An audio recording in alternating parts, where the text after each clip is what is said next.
The airport was buzzing, rolling suitcases, muffled conversations, flight announcements echoing overhead.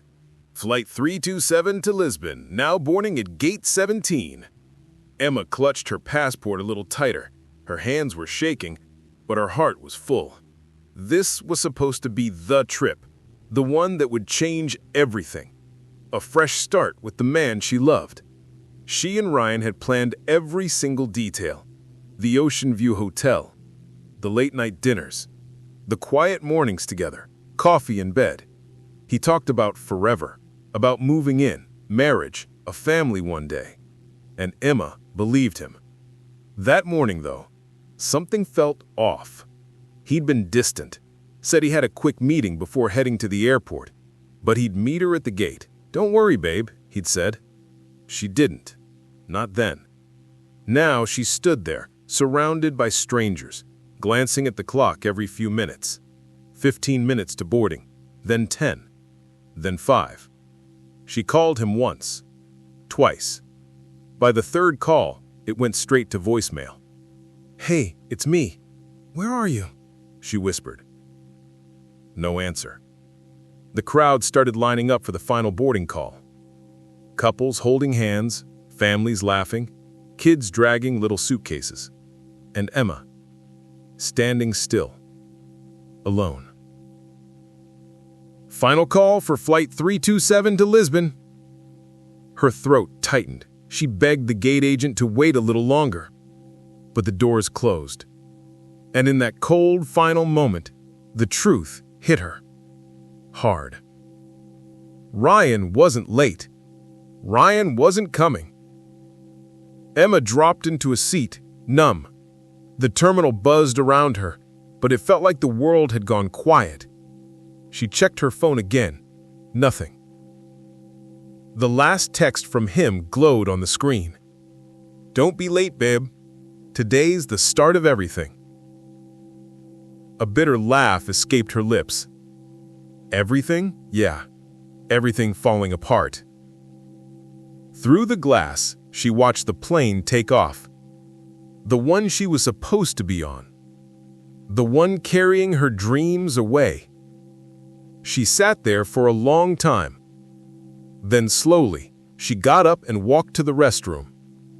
Her reflection stared back at her. Mascara smudged, eyes hollow. That's when something inside her shifted. The tears stopped, the shaking stopped. And in their place came something else. A quiet fire. "Okay," she whispered to herself. "If he can walk away without looking back, one day he'll wish he had." She grabbed her purse, wiped her face, and walked out. A little colder, a little stronger, and completely unaware that inside that very purse was something that would change everything. Emma sat in her car in the airport parking lot, engine off, hands gripping the steering wheel. She wasn't crying anymore. The tears had run out. What was left was emptiness. She stared straight ahead, numb, trying to make sense of what had just happened. 3 years. 3 years of love, plans, promises, dawn in a morning. Finally, she reached for her purse, looking for tissues, maybe gum, something to distract herself. That's when she felt it. A folded piece of paper tucked deep inside the side pocket. She frowned.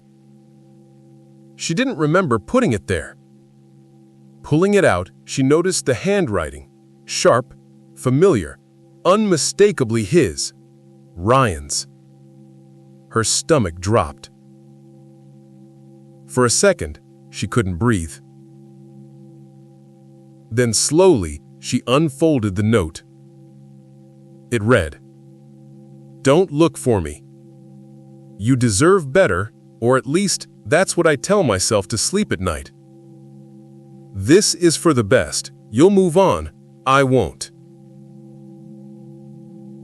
No signature, no explanation. Just those words. Cold, cowardly, and final. Emma stared at the paper until the ink started to blur from her shaking hands.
He looked at her, smirking.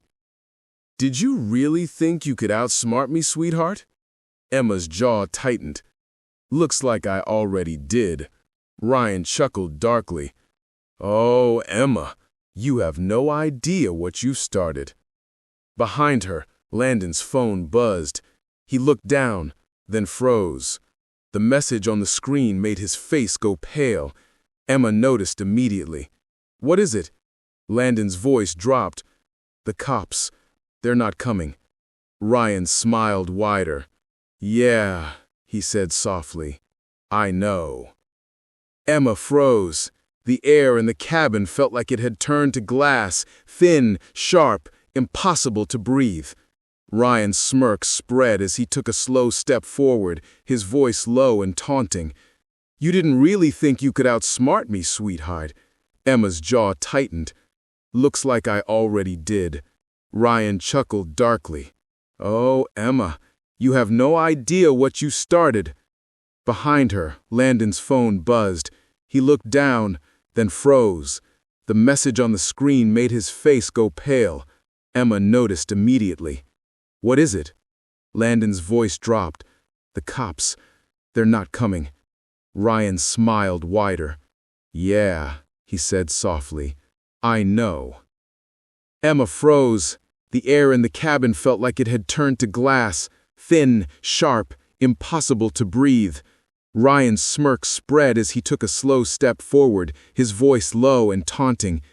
"You didn't really think you could outsmart me with fake files and a lawyer who used to be on my payroll, did you?" Emma's eyes darted toward Landon. "What is he talking about?" Landon didn't answer. His face was pale, his jaw tight. He looked caught. Not scared, not surprised, just caught. Ryan laughed softly. "Come on, Emma. You're smarter than that. Didn't you ever wonder how I kept finding you? The calls, the hideout, the fake address?" She turned to Landon, her voice trembling. "Landon, please tell me that's not true." He finally spoke, quiet but heavy.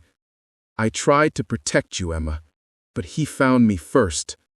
Her stomach dropped. "What?" Ryan stepped closer, his tone smooth as ice. "Oh, don't blame him. Everyone's got a price. Some people sell for money, others for forgiveness." Emma's eyes flicked between them, her heartbeat pounding in her ears. Forgiveness for what? Landon swallowed hard, unable to meet her gaze. "My sister." Ryan promised to clear her name, to fix everything, if I helped him set you up. She shook her head in disbelief. "So all of this, the phone calls, the files, the plan, it was all a lie?" Landon looked up at her, his eyes full of regret. "At first, yeah, but not anymore. I swear, I was gonna turn it around. I just needed more time." "Time?" she snapped. "He stole everything from me, and you were helping him do it." Ryan chuckled, loving every second of it. "Ah, see? That's what I always admired about you, Emma. You feel everything. That's what makes you easy to read, and even easier to break." She glared at him, tears forming but refusing to fall. You can take my money, Ryan, but you'll never get to walk away clean. Ryan smiled. Walk away? Oh, sweetheart, I don't plan on walking. Before Emma could move, Ryan pulled a small device from his jacket, a phone, screen glowing red. Landon's voice cracked. Ryan, what did you do? Ryan shrugged casually. Let's just say this cabin isn't as peaceful as it looks. Emma's blood ran cold. You're bluffing. He smirked. Try me. Landon stepped forward. You're insane. Maybe, Ryan said softly. But at least I'm consistent. Emma's mind raced, every muscle screaming at her to run. Then, out of nowhere, she noticed something. The faint light blinking under the table. A small black box.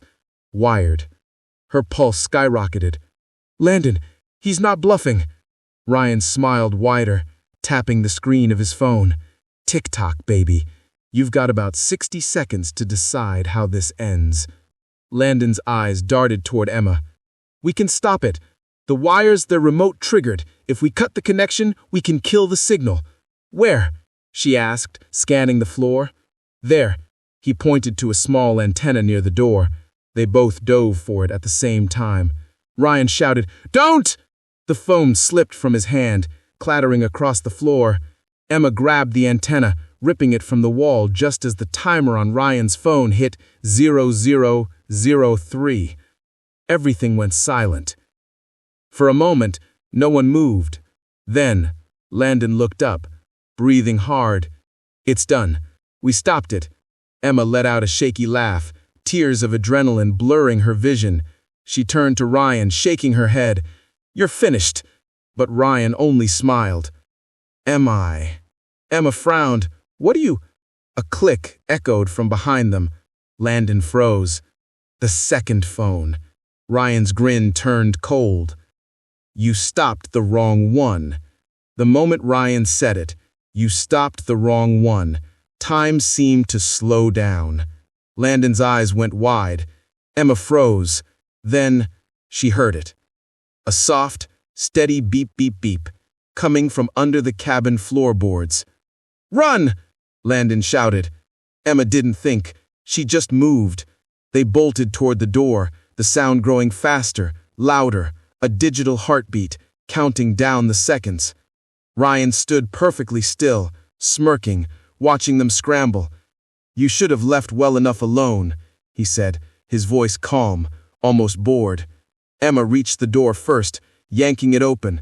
Landon grabbed her arm, pulling her out, just as the floor lit up behind them, a flash of orange light and heat. The explosion hit like a thunderclap. The cabin burst into flames, wood splintering, glass shattering into the cold air. Emma hit the ground hard, the force knocking the breath from her lungs. Ears ringing, vision spinning. She turned, everything was fire. The world burned where she had been standing seconds ago. Landon, she screamed, crawling across the dirt, coughing through the smoke. Landon! No answer. She pushed herself up, searching frantically, until she saw him. Landon was lying a few feet away, blood streaking down his forehead, barely conscious. She crawled to him, shaking his shoulder. Hey, stay with me! He groaned, opening his eyes. You okay? Yeah, she gasped. You saved me! Landon tried to sit up, but winced, grabbing his side. Not done yet, he said weakly. We have to... A crack of gravel interrupted him. Footsteps. Ryan. He was walking towards them, slowly, brushing soot off his jacket like nothing happened. The orange glow from the fire flickered against his face. Calm, confident, cruel. Now you see why I always win? He said softly. You fight with feelings, Emma. I fight with facts. She glared at him, every muscle in her body trembling with rage. You think this makes you strong? You think this is victory? Ryan tilted his head, almost amused. It's not about strength. It's about control. And you lost that a long time ago. Landon coughed, his voice rough. Funny thing about control, Ryan. It disappears fast when you're bleeding. Ryan turned toward him, sneering. Still alive, counselor? I underestimated you. Landon's eyes darted past him to something behind, the wrecked SUV. Through the smoke, Emma saw it too. One of the security cameras, still blinking red. She whispered, "The footage." Ryan frowned. "What?" Landon gave a weak smile. "You just confessed. On camera." For the first time, Ryan's confidence cracked. He turned sharply toward the SUV, realizing too late that the dashcam was still recording every word, every threat, every second of his smug confession. Emma stood up slowly, her voice cold and steady. "Guess who's not in control anymore?" Ryan lunged toward the SUV, but before he could reach it, Landon hit the remote key still in his pocket. A sharp click. Then, boom. The SUV erupted in a blast of flame, knocking Ryan backward. Emma screamed, shielding her face from the heat. When the smoke cleared, Ryan was on the ground, coughing, burned, alive, but finished. Landon groaned, clutching his side. "Remind me to never let you pick the hiding spots again." Emma laughed weakly through her tears, shaking her head. "You're insane." He smiled faintly. "Takes one to know one." Sirens began to wail in the distance, real time this time, the sound of salvation. Emma looked at the burning wreckage, her face streaked with dirt and ash. The man who left her at the airport was gone. The woman who stood there now, she was someone else, entirely. Stronger, sharper, unbreakable. The sirens grew louder, flashing red and blue against the gray morning sky. Emma stood frozen, watching the flames swallow what was left of the cabin. It didn't even look real, more like a scene from someone else's nightmare.